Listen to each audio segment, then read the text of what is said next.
दिवसातनं एकदा तरी पाणी मिळालं पाहिजे, ही प्राथमिक गरज आहे माणसांची मंजूर झाली होती. नुसतंच आपण लाईट गटार पाणी ह्यामध्ये अडकून न पडता माझ्यासारख्या कार्यकर्त्याचं विजन वेगळं आहे. एखादं स्पोर्ट्स कॉम्प्लेक्स इचलकरंजी शहरामध्ये आलं, जसं कोल्हापूरला फुटबॉलची परंपरा आहे तशी आमच्या इचलकरंजीला आमच्या खो खोची परंपरा आहे. येणाऱ्या काळामध्ये भारताचं नेतृत्व करणारा खेळाडू इचलकरंजी शहरामधनं घडलेला असेल तर मला इचलकरंजी शहरामध्ये ऑडिटोरियम करायला आवडेल.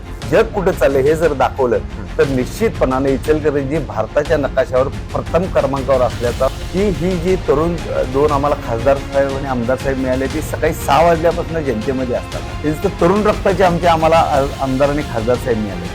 ही मंडळी एवढी ताकदीची आहे आणि जर इचलकरंजी शहराला पुढे न्यायचं असेल तर ह्या दोन नेत्यांची शिवाय पर्याय नाही. येणारा भविष्यकाळ हा उज्ज्वल आहे आणि ते स्वप्न पूर्ण करण्यासाठी इचलकरंजीची जनता निश्चितपणानं साथ दिला असं मला वाटतं. दर्शक हो नमस्कार, केके न्यूज मध्ये आपल्या सगळ्यांचं स्वागत आहे. खरं बघायला गेलं तर इचलकरंजी महानगरपालिका निवडणूक आणि त्या पार्श्वभूमीवरती आपण विविध गटनेते जे आहेत त्या गटनेत्यांच्या मुलाखती घेत आहोत. त्यांची जी काही मतं आहेत ही केके न्यूज चॅनेलच्या माध्यमातून जाणून घेत आहोत आणि तिथले असणारे जे काही प्रश्न आहेत ते प्रश्न काय आहेत, कोणत्या मुद्द्यांच्यावरती खरं बघायला गेलं तर ही निवडणूक लढली जाणार आहे आणि हे मुद्दे जाणून घेऊन ते आपल्यापर्यंत पोहोचवत आहोत. खरं आज मी बघायला गेलं तर इचलकरंजीमध्ये आहे. इचलकरंजीमध्ये उदय बुगड साहेबांच्या मी आज घरी आहे. माजी उपनगराध्यक्ष म्हणून त्यांनी या भागामध्ये खूप चांगल्या पद्धतीनं काम केलेलं आहे. साहेब, केके न्यूज मध्ये आपलं स्वागत आहे. नमस्कार. काय सांगाल, एकंदरीत बघायला गेलं तर ही महानगरपालिका निवडणूक आता बघायला गेलं तर थोडंसं वातावरण गरम व्हायला सुरुवात झालेली आहे. निवडणूक लढताना आपण कोणत्या मुद्द्यांवरती ही निवडणूक लढणार आहात? नमस्कार, मी उदय बुगड, इचलकरंजीचा माजी उपनगराध्यक्ष, भारतीय जनता पार्टीचा एक कार्यकर्ता.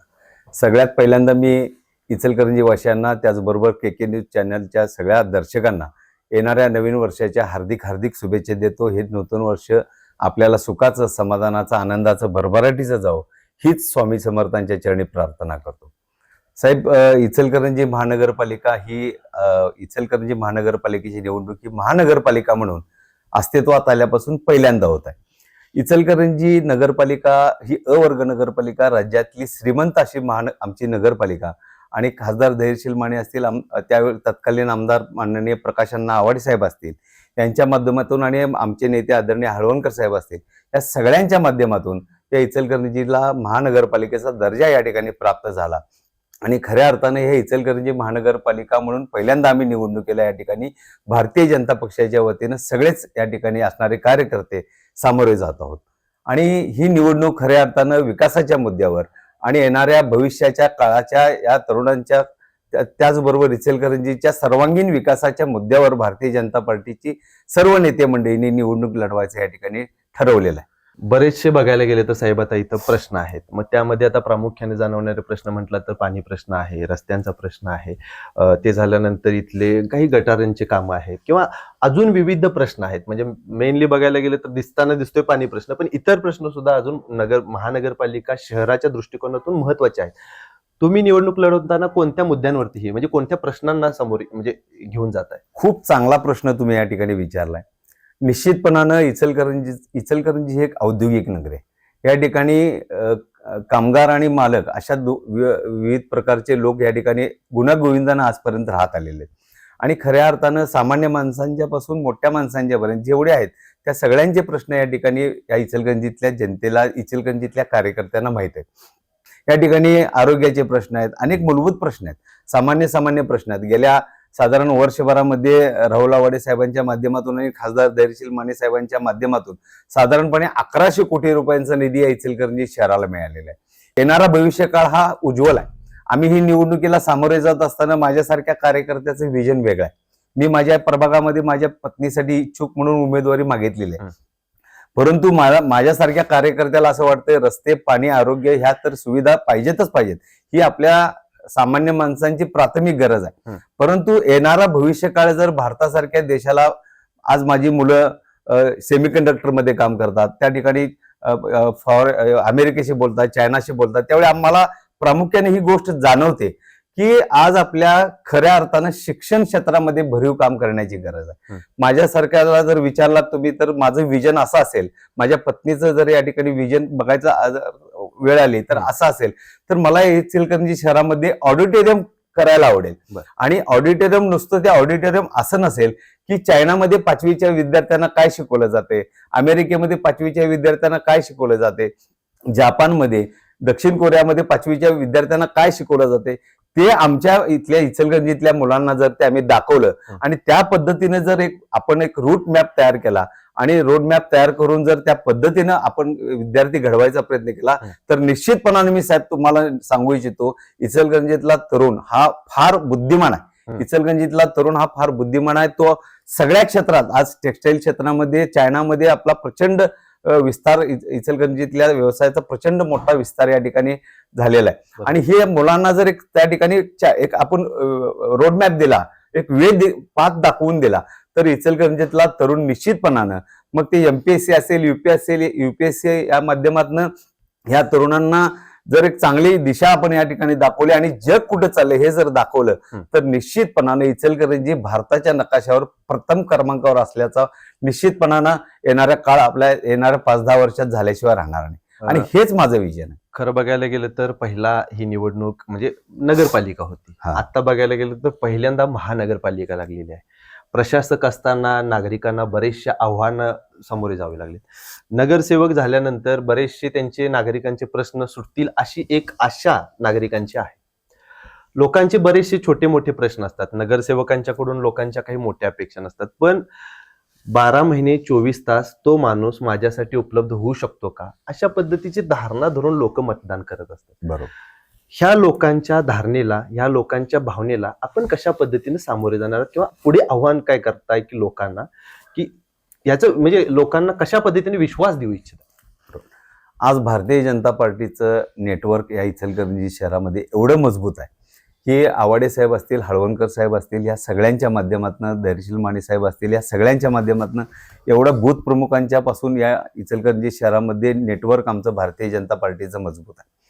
आज देशामध्ये नरेंद्र मोदी साहेबांचं सरकार आहे, महाराष्ट्रामध्ये आमच्या महायुतीचं फडणवीस साहेबांचं, त्याचबरोबर आमचे शिंदे साहेब असतील, अजित पवार साहेब असतील, यांचं महायुतीचं सरकार आहे. त्यामुळे इचलकरंजी शहरामध्ये जर भारतीय जनता पार्टीचं सरकार आलं तरी सामान्य माणसांचं काम काय असते, सामान्य माणसांचं गटर झाले नाही, रस्ता झाला नाही, ड्रेनेजला आमचं पाईप जोडायचे आहे, हे आपल्या दारातली लाईट लागली नाही, हे सामान्य प्रश्न असतात.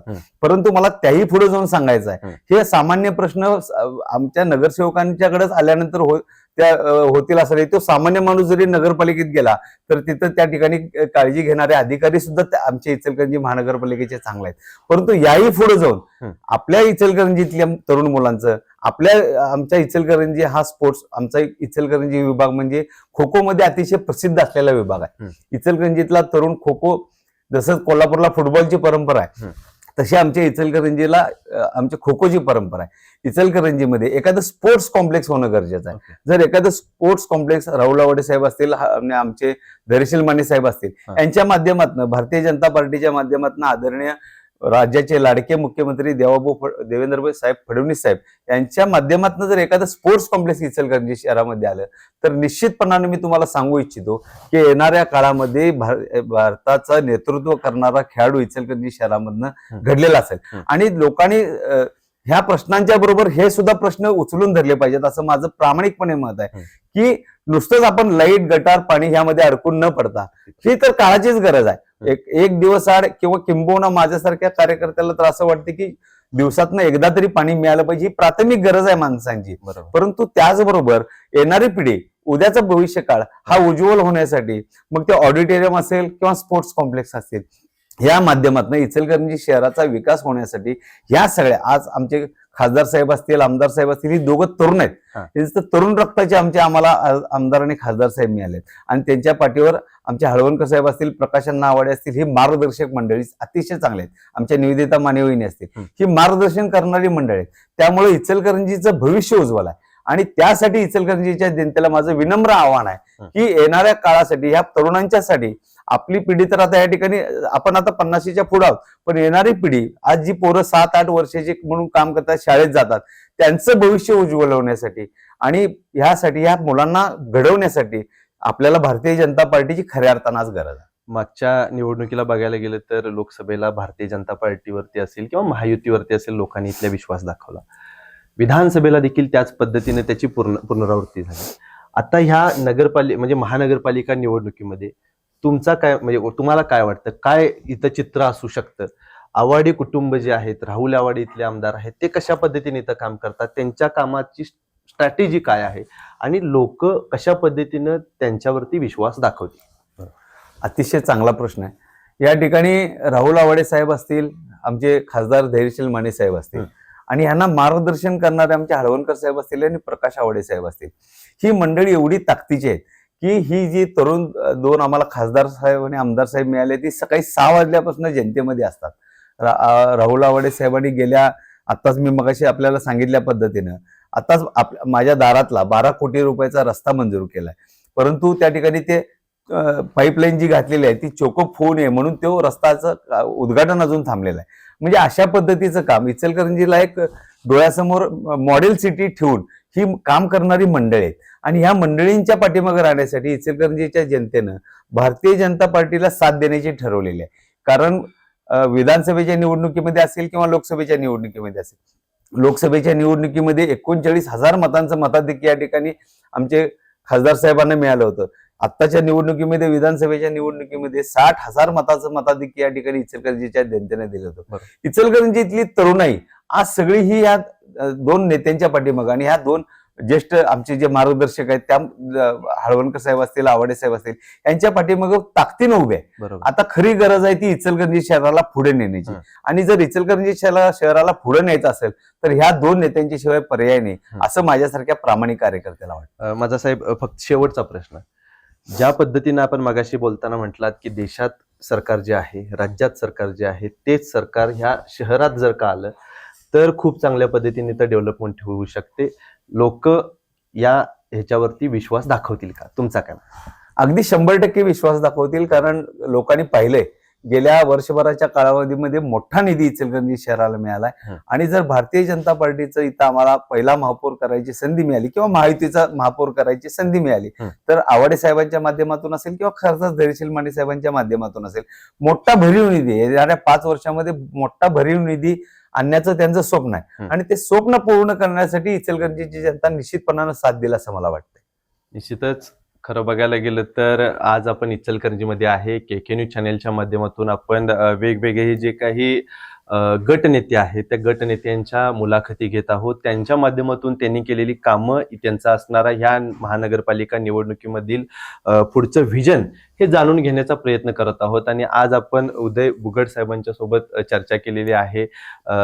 त्यांनी त्यांचं जे काही व्हिजन आहे ते फक्त रस्ते, पाणी, इथले जे प्रलंबित प्रश्न याच्या पुढे जाऊन देश कुठं चाललेले, बाकीचे देश कुठं चाललेले आहेत, त्यांचं विजन काय आहे आणि त्यातले काही गोष्टी जर का आपल्याला ह्या आपल्या शहरामध्ये आणता आल्या आणि त्या आणून पुढच्या जे काही तरुण पिढी आहे त्या तरुण पिढीला त्याचा एक आदर्श घालून देता आला, अशा पद्धतीचं त्यांनी एक व्हिजन आपल्यासमोर डोळ्यासमोर ठेवलेलं आहे.